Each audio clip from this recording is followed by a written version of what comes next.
Hello, friends of the internet. Noodles here. I'm here today with part 4. Can you believe it? The last part 4 of my Ophanim process painting. I did in fact finish it in this video. You will be thrilled to find out. You can watch it all the way through now. You can see from the very beginning to the very end, and follow along and see. Maybe you can learn something.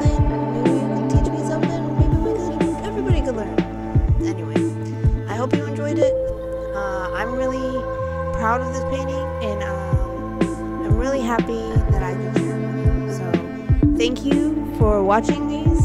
If you watched the other ones, you're amazing, and if you haven't, you still can. If you want to go to any one of these links all over the screen, and then I'll put them in the description below. Again, thank you for joining me in my process and my journey. Alright, let's check out the painting. Let's go. So here we are. We are started on the wings. I'm gonna do 4 wings. Here is wing number 1.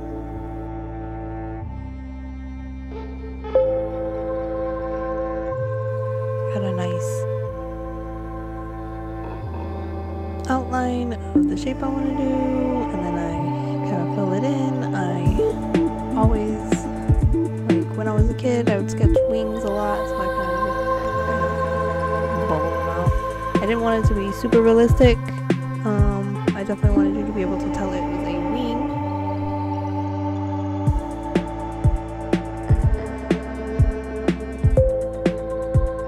I'm pretty happy with the way that it came out.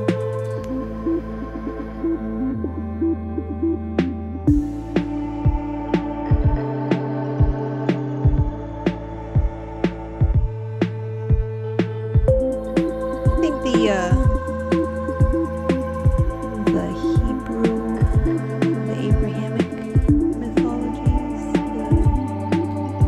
the Abrahamic stories, creatures that exist within them, they're very intense.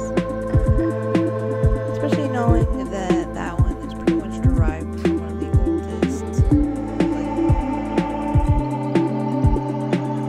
the oldest continually passed down stories of all time, because I mean there were cultures and places and religions around them that were technically before them, but they have thus died out or became part of this, like the Sumerians, probably older than the Abrahamic, but they didn't continue on. They died out, whereas the Abrahamic religion is still going on pretty strong today. There has to be a reason for that. I'm not saying like for sure it's 100% true, but what about that religion continued on? Why that one? It's not the only one, but I'm not even saying just like Christendom. I'm saying like all of those, Judaism, all the Abrahamic ones, Judaism, Catholicism, Christendom, and Islam are all derived from the same tradition. How is it that they continue on so strong even today? I mean, I don't know. Angels, I guess, huh? Big old scary angels. I was talking to my husband, and he was doing a little research on the angels. He found that the reason they look so scary and creepy is because they are meant to scare the demons. Super scary. While the demons look sexy, attractive, nice. So you'll let your guard down and trust them. Well, they'd steal your soul. It's interesting. Most typical people would easily fall prey to that. For most typical people would see a biblically accurate angel and they would freak out. And if you saw a demon that looked like what you would imagine an angel to look like otherwise, you'd be like, oh yeah, I'll do everything you want, because obviously you're an angel. Why would I say no to an angel? Gotcha. Just like that, you've been got. That's the name of the game, huh?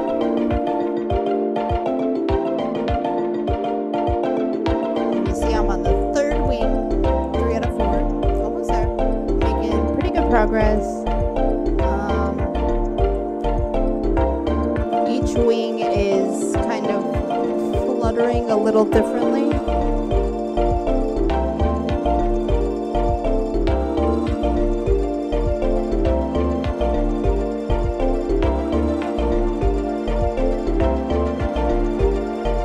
That's the one thing I did add. I added wings because wings aren't in any description. It does fly, but that doesn't say they have wings. It surely doesn't say that they have bird wings, but I guess as an artist, I get to make a little bit of artistic interpretation once in a while, and I think that would be that one.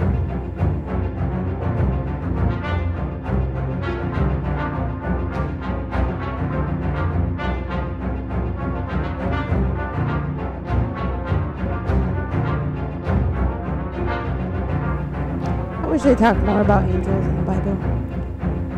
They don't really, except for when they're necessary, I guess. More of a distraction than anything.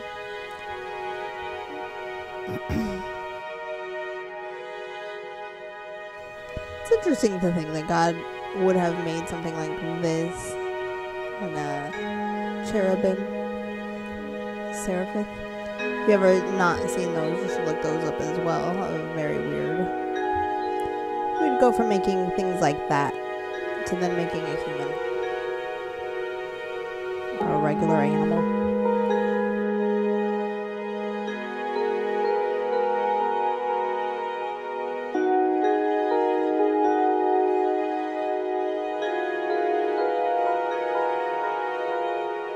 Alright, you see here I'm working on the last wing. This happened to be my favorite of all of the wings. I love the way that it came out.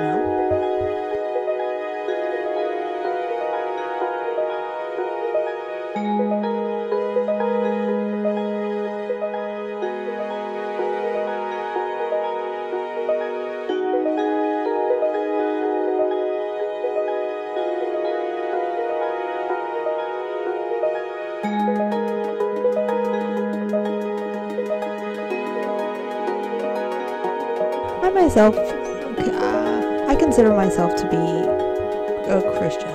I'm not very religious. I'm definitely more spiritual. I know that's kind of like an annoying thing that people say sometimes, but I find that most institutions are corrupt, and if not corrupt, they are definitely corruptible. So, I do my own research.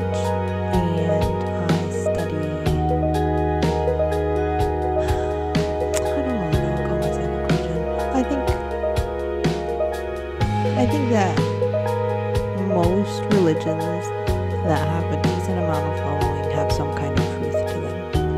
All of the mainstream religions have a very similar message that goes out throughout the whole thing. You know, love thy neighbor, to treat each other with respect, treat others the way that you want to be treated.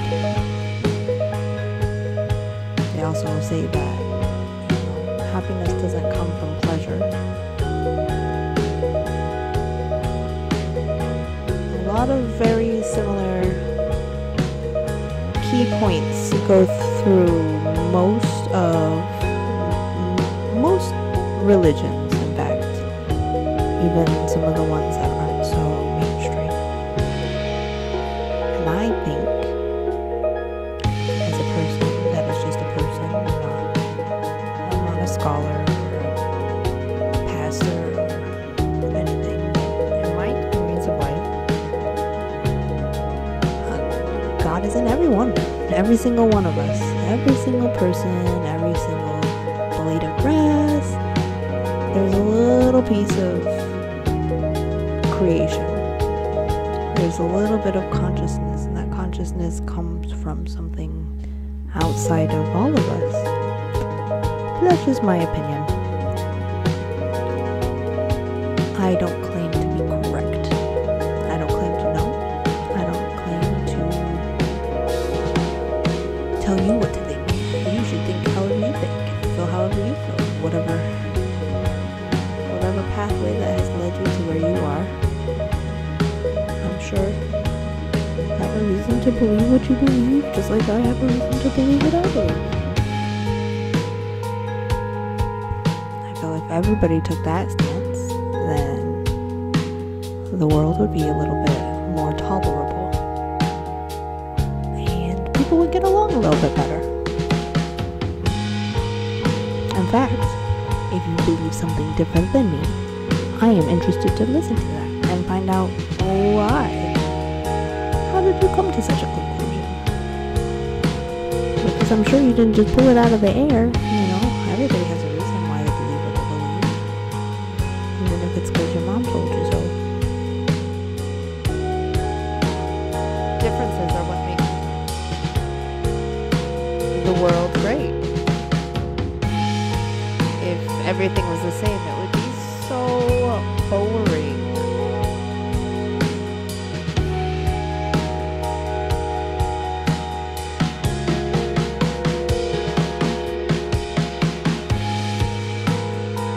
I'm just finishing the final touches on this last wing.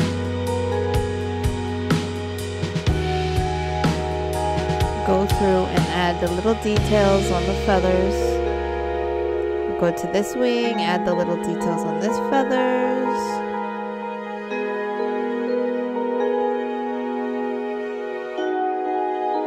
Just a little touch-ups. And then we're finished with the wings.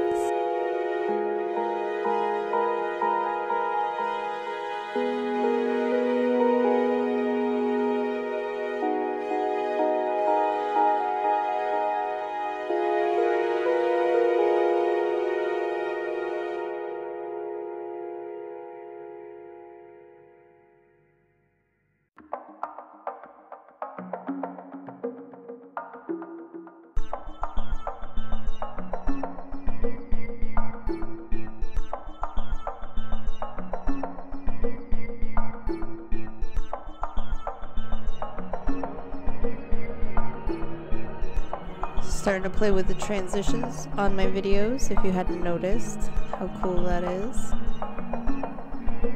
One more level up. Someday it'll get to a point where it's not exciting for me to show you the new things I learned. But as of right now, it's pretty exciting.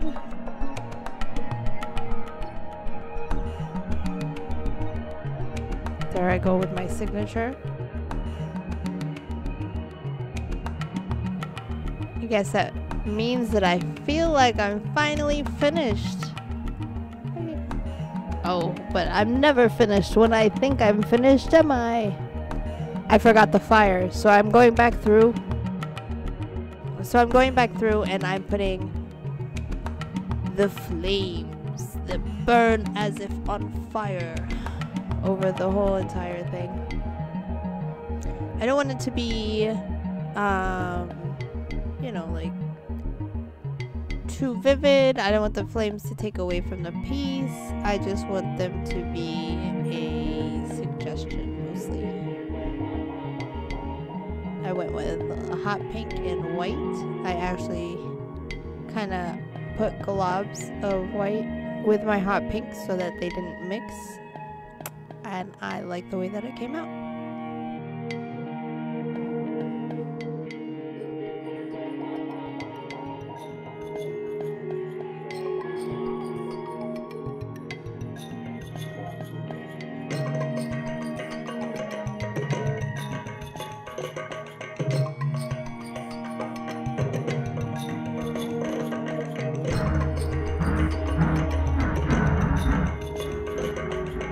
I wanted to make sure I use pink because there's pink throughout the whole picture. Pink and purple. It's kind of like my favorite colors that I like to use a lot. So I used it here. You see, I finished. The whole painting is done. It shines in the light.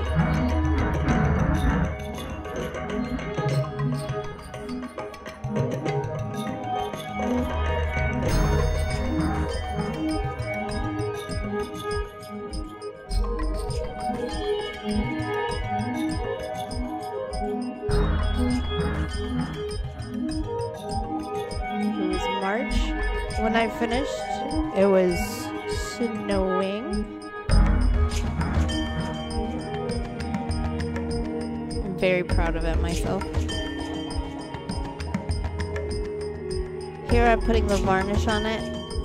I have to do 3 coats of the varnish according to the instructions. I've only varnished a handful of pieces, so I'm still kind of learning a little bit of my technique and my skill on it. I'm pretty happy with the way that this one came out. I've said that a lot, but I am, in fact, very happy with it. It's one of my favorite paintings that I've ever done.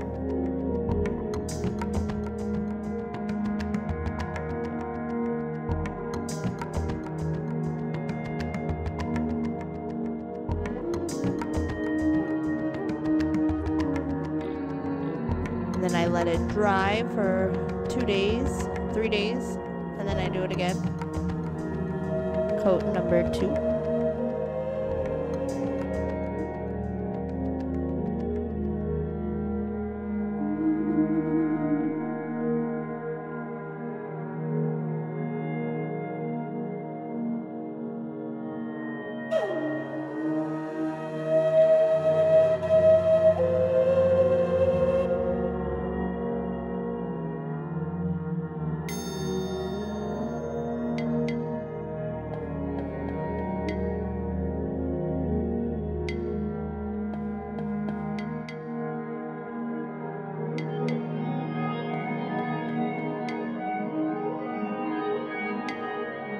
Coat number 2 finished. Has a nice shine to it. Nice gloss.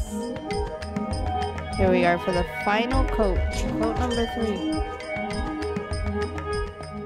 You notice I finally wore gloves. It took me 3 times, but I finally wore gloves. Okay, I wait. Both of the first times, my hands got so goopy and sticky and gross. You would think the second time I would remember to wear gloves, but I didn't.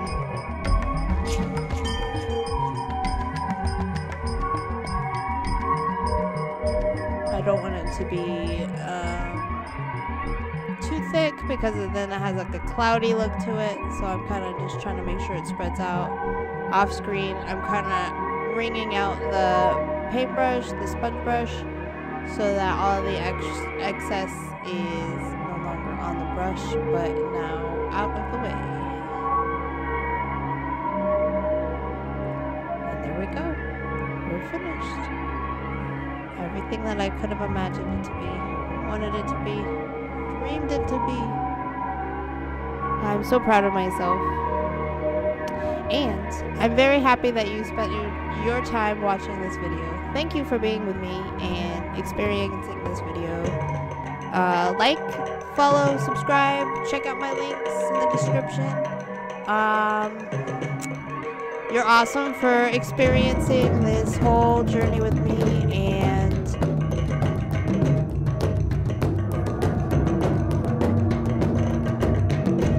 don't forget to like, subscribe, comment, tell me how much you liked it, hang out, see you on the next one.